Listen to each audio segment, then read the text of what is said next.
Hello students, good morning. Pravara science अकॅडमीच्या bridging course या प्रोग्राममध्ये तुम्हा सर्वांचं स्वागत आहे. मी दीपक आणि मी तुम्हाला फिजिक्स हा विषय शिकवणार आहे. ठीक आहे. तर फिजिक्स हा सब्जेक्ट शिकताना आपल्याला बेसिकली 3 गोष्टींशी डील करायला लागतं. The first thing is the definition,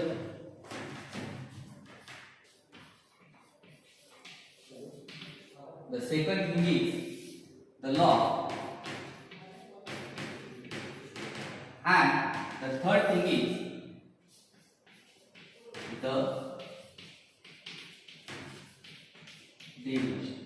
या 3 गोष्टींशी जर तुम्ही फॅमिलियर असाल तर तुम्हाला फिजिक्स मध्ये जास्त काही अडचण येत नाही. मग आपण वन बाय वन बघू की डेफिनेशन म्हणजे काय असते, लॉ म्हणजे काय असतो किंवा डेरिव्हेशन म्हणजे काय असतं.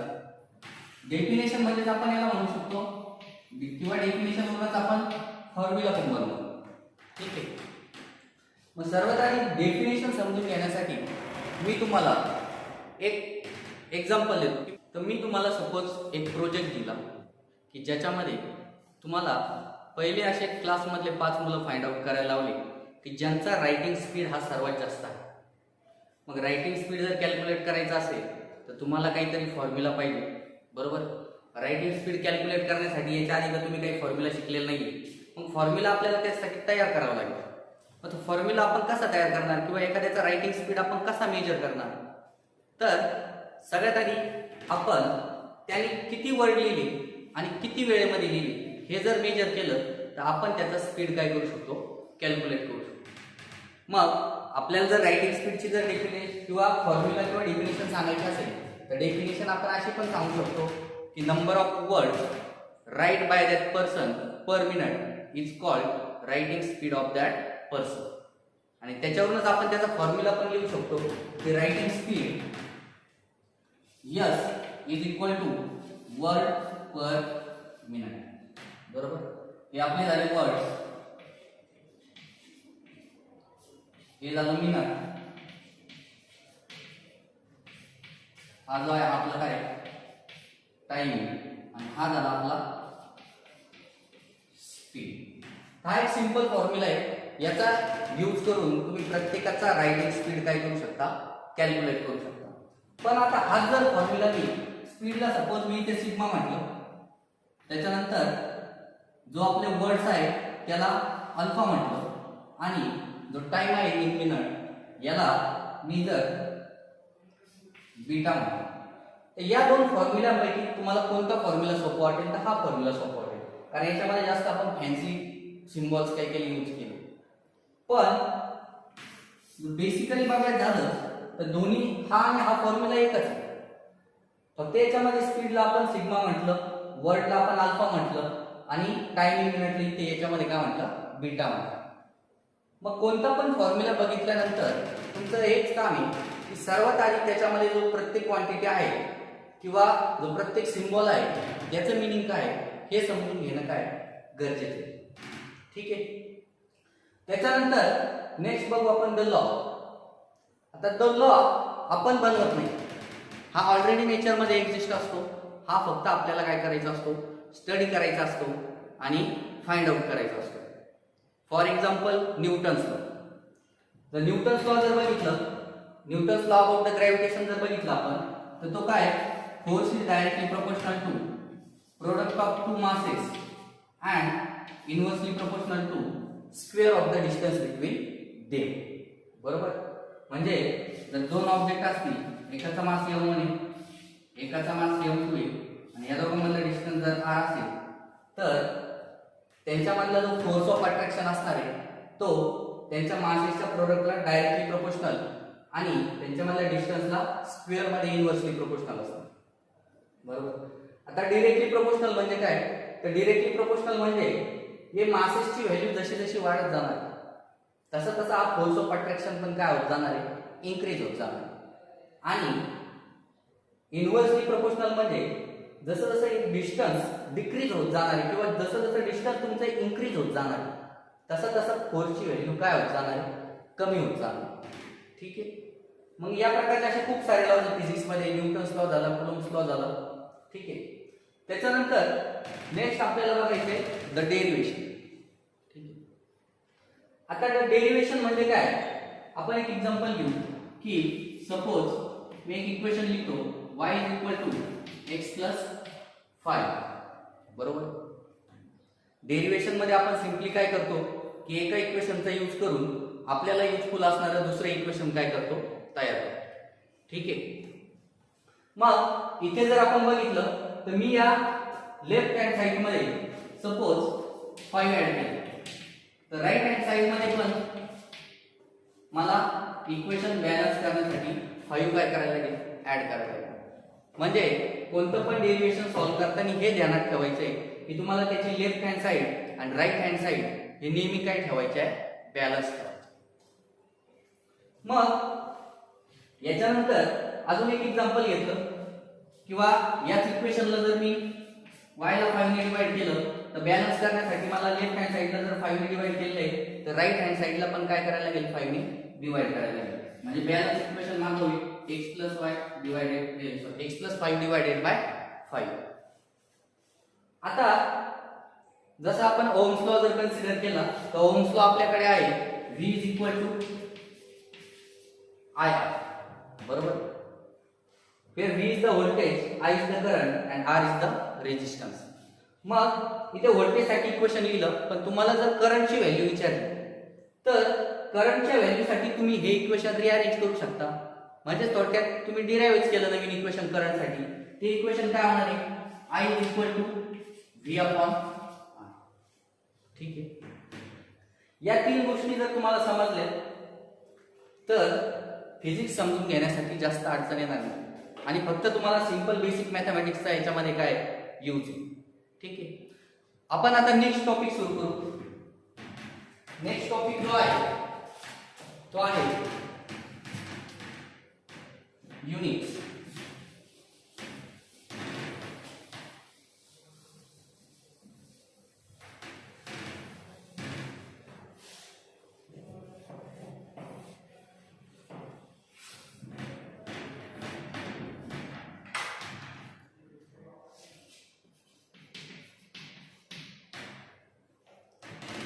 आता आपण आपल्या डेली लाईफ मधल्या ज्या गोष्टी आहेत बऱ्याच सर्वच गोष्टी मेजर करतो. टेम्परेचर किती डिग्री सेल्सिअस आहे, तुम्ही तुमचं घर तुमच्या स्कूल पासून किती लांब आहे, बरोबर. या सर्व डिफरंट क्वांटिटीज मेजर करण्यासाठी आपण डिफरंट टाइपचे युनिट्स यूज करतो. जसं की लेंथ साठी आपण मीटर किलोमीटर यूज करतो, टाइम साठी सेकंद यूज करतो, टेम्परेचर साठी डिग्री सेल्सिअस यूज करतो, बरोबर.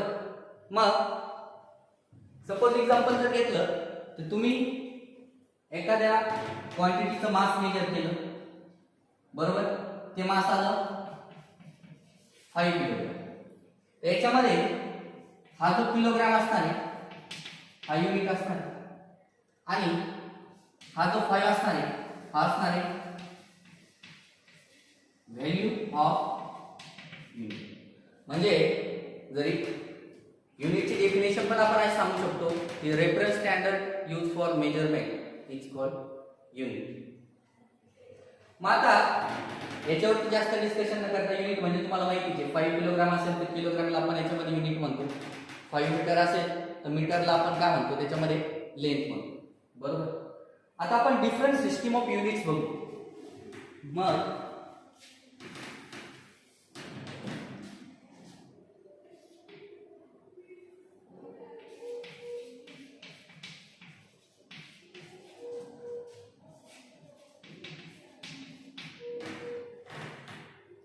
तशा खूप साऱ्या सिस्टीम ऑफ युनिट्स आहेत. बेसिकली आपण जे 4 महत्त्वाच्या आहेत त्याच्यामधले आपण ज्या यूज करतो त्यांच्यावरती फोकस करणार. मग सर्वात पहिली आहे ती आहे MKS. म्हणजे त्याचं मीनिंग झालं metre kilogram.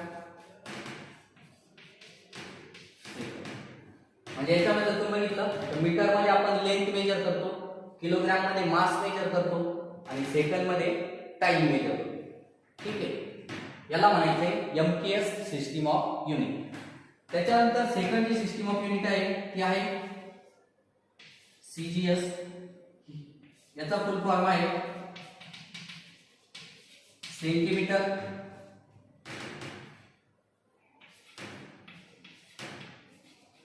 Gram and second. त्याच्यानंतर थर्ड सिस्टीम ऑफ युनिट जी आहे ती आहे FPS, म्हणजे फूट, पाऊंड, सेकंड. आणि त्याच्यानंतर नेक्स्ट जी आपण मोस्टली यूज करतो सिस्टीम ऑफ युनिट ती आहे SI. त्याला आपण म्हणतो सिस्टीम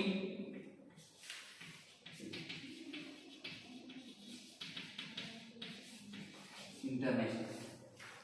आता 17th सेंचुरी पर्यंत या सर्व सिस्टीमचा मोठ्या प्रमाणामध्ये यूज होतो.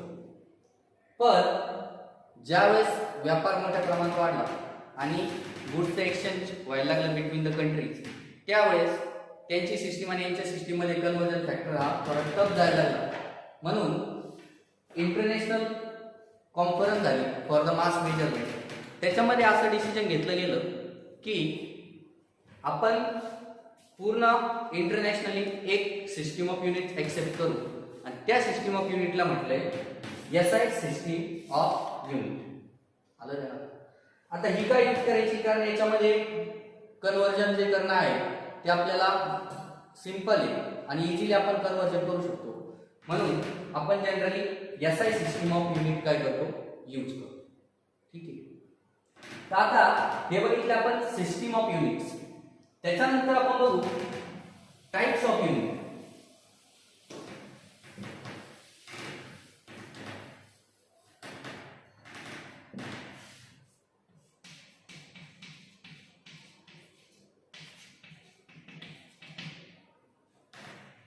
तर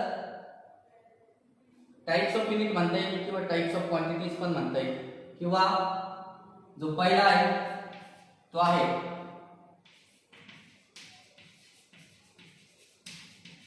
फंडामेंटल युनिट और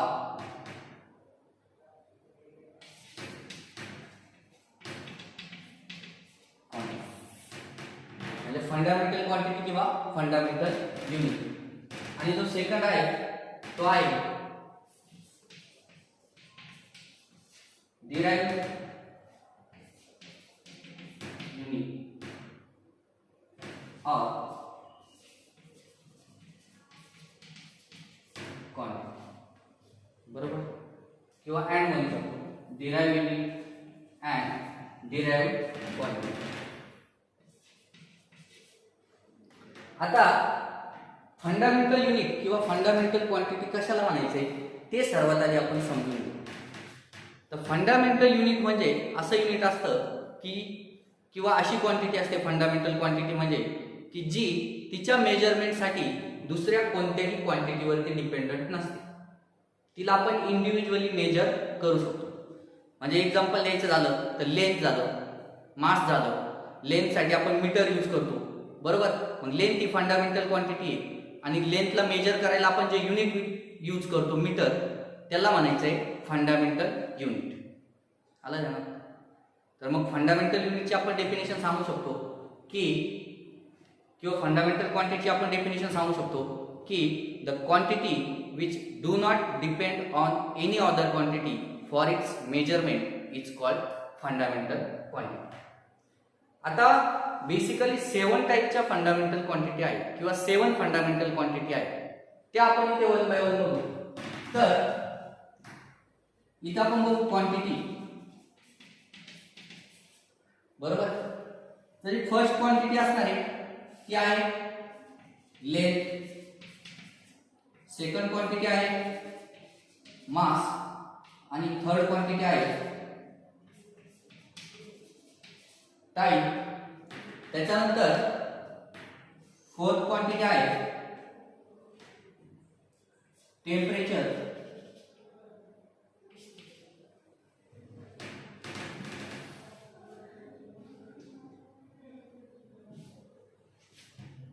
फिफ्थ क्वांटिटी आहे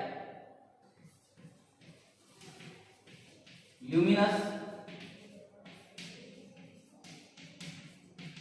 इंटेन्सिटी 6 क्वांटिटी आहे.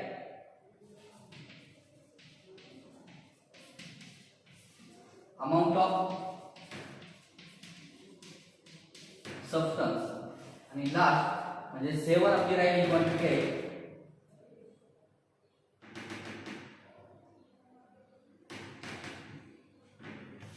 लास्ट जी क्वांटिटी आहे ती आहे इलेक्ट्रिक करंट.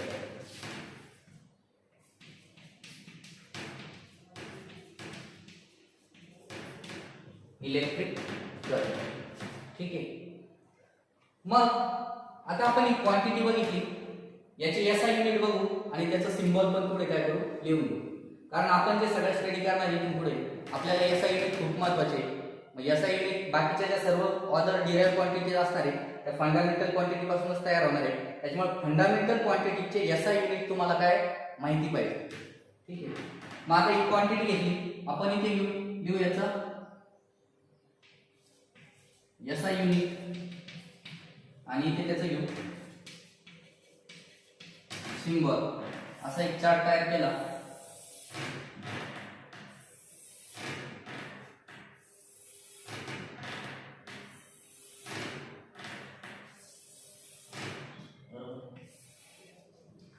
तर लेंथ आपण मीटर मध्ये मेजर करतो हे सर्वांना माहितीच आहे.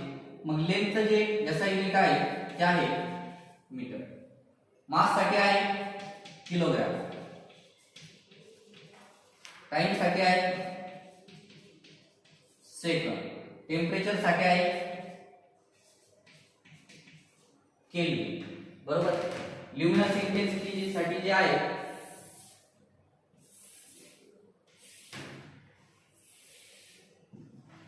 ल्युमिनस इंटेन्सिटी साठी जे एसआय युनिट आहे ते आहे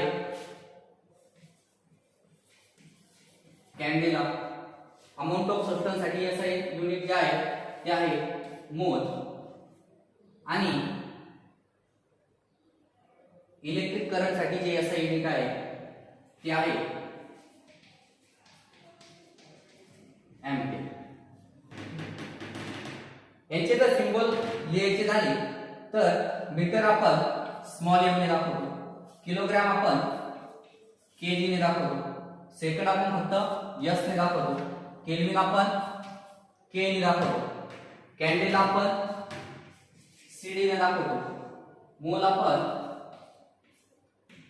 एमओएल असं दाखवतो आणि एम्पियर आपण कॅपिटल ए ने दाखवतो. सर्वांना या बेसिक 7 फंडामेंटल क्वांटिटी ध्यानात ठेवणं गरजेचं आहे. त्यांचे युनिट आणि त्यांचे सिम्बॉल हे पण ध्यानात ठेवणं काय गरजेचं आहे. त्याच्यानंतर आपण बघू आपलं नेक्स्ट राहिलेलं डिराइव्ड क्वांटिटी और द डिराइव्ड युनिट.